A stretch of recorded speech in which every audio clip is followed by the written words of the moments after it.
கதையை சொல்றேன்னு சொல்லியிருந்தேன். இந்த வீடியோல அந்த கதையை பார்க்கலாம். பார்ப்பதற்கு முன்னாடி நம்ம சேனலை சப்ஸ்கிரைப் பண்ணுங்க, லைக் பண்ணுங்க, ஷேர் பண்ணுங்க. உங்களுக்கு பிடித்த கதையை கமெண்ட் பண்ணுங்க.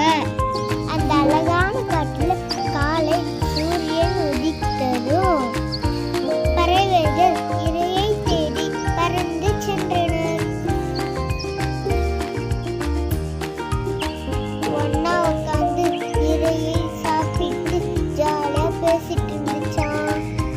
காக்கா தன் குஞ்சுகளுக்கு இரையை ஊட்டிட்டு இருந்துச்சான்.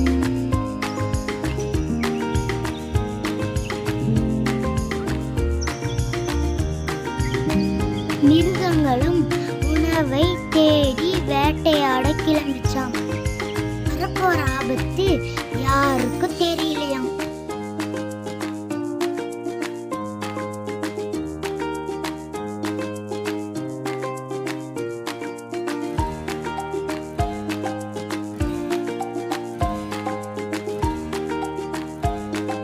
பறவைகள் விளையாடிக்கிட்டு இருக்கும்போது திடீர்னு மேகங்கள் இருட்டிக்கிச்சா.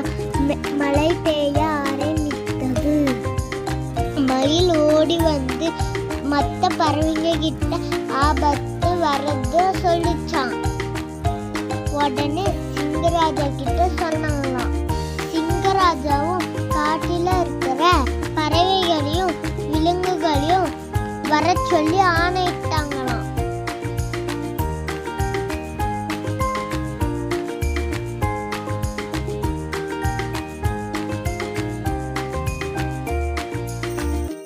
பறவைகளையும் விலங்குகளையும் அங்க இருக்கிற ஒரு கப்பலை ஏத்திக்கிட்டு அங்கிருந்து கிளம்பிட்டாங்களாம்.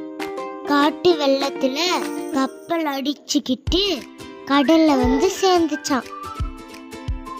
ஆனாலும் புயல் அடிச்சுக்கிட்டே இருந்துச்சான். மிருகங்கள் எல்லாத்துக்கும் சிங்கராஜா தைரியம் சொல்லி பத்திரமா கூட்டிட்டு போனாராம். கடல்ல மீன்கள் அழகாக குதிச்சு குதிச்சு போய்கிட்டு இருந்துச்சான். டால்பின்களையும் திமிங்கலத்தையும் பார்த்து ரசிச்சுக்கிட்டு சந்தோஷமா பயணம் செஞ்சாங்களாம். கடைசியில ஒரு அழகான தீவுல கப்பலை நிறுத்திட்டு அங்கேயே சந்தோஷமா வாழ்ந்தாங்களாம். இந்த வீடியோ உங்களுக்கு பிடிச்சிருந்தா லைக் பண்ணுங்க, கமெண்ட் பண்ணுங்க, சப்ஸ்கிரைப் பண்ணுங்க. அடுத்த வீடியோல பார்க்கலாம். அது வரைக்கும் நான்